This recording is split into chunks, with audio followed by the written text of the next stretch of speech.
Africans brace for an even colder week and winter. Eskom announced that it will cut electricity supplies nationwide until Friday after more breakdowns at some of its facilities.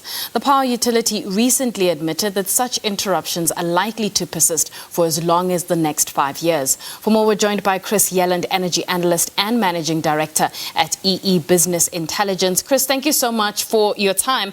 I mean, at this point, South Africans have gotten used to having load shedding, but for you, what is the most frustrating part about where we are right now?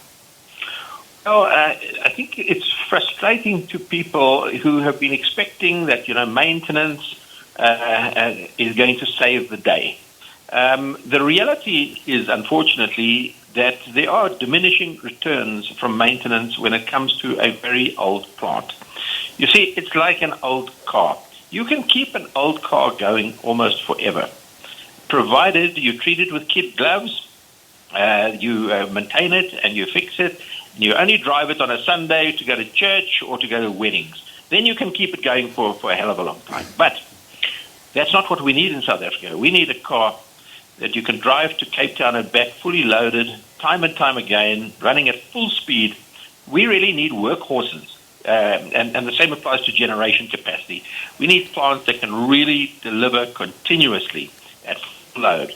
The problem is that when the plant gets old like this, at some point, it is not worth the trouble and the money of just continuing to maintain and maintain and maintain.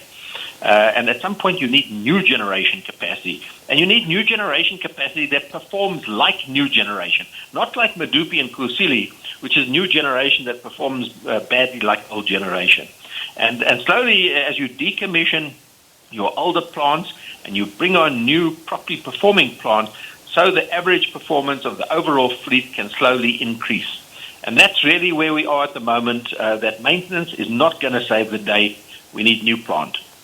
On that note, then, do you get the sense that we're getting an accurate picture of the generation challenges that are on the ground at Eskom?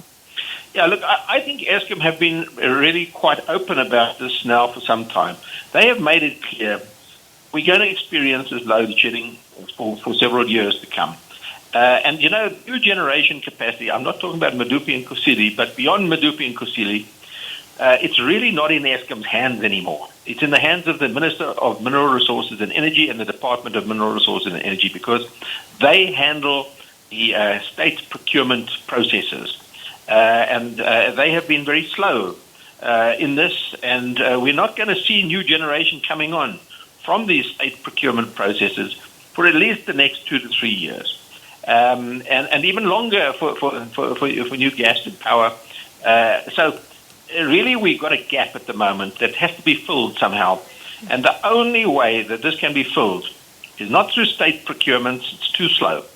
It can only be done by customers getting involved in looking after their own future, taking ownership of their own energy future, installing their own generation capacity on rooftops of buildings, of shopping centers, of factories, on the mines, on farms all around the country.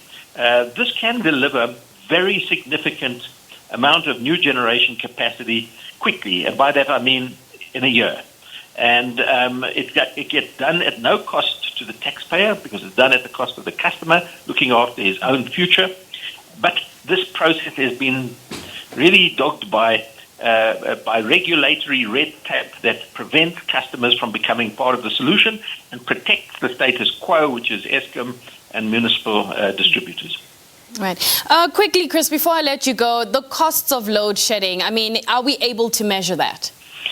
Well, it is measured in technical terms by a parameter called the cost of unserved energy, which is the cost per kilowatt hour of electricity that is not delivered to the productive economy when the productive economy needs it. Now, the cost of unserved energy is calculated by economists who have a deep understanding of what it means if the productive economy doesn't get the electricity it needs to operate. Yeah. And they work out this cost of unserved energy, and you can calculate. It's not an accurate figure, but it gives you an order of magnitude. And all I can say is the cost is truly enormous. Not only direct costs, but indirect costs of lost opportunities, lost investments to South Africa. It's costing the economy very, very dearly.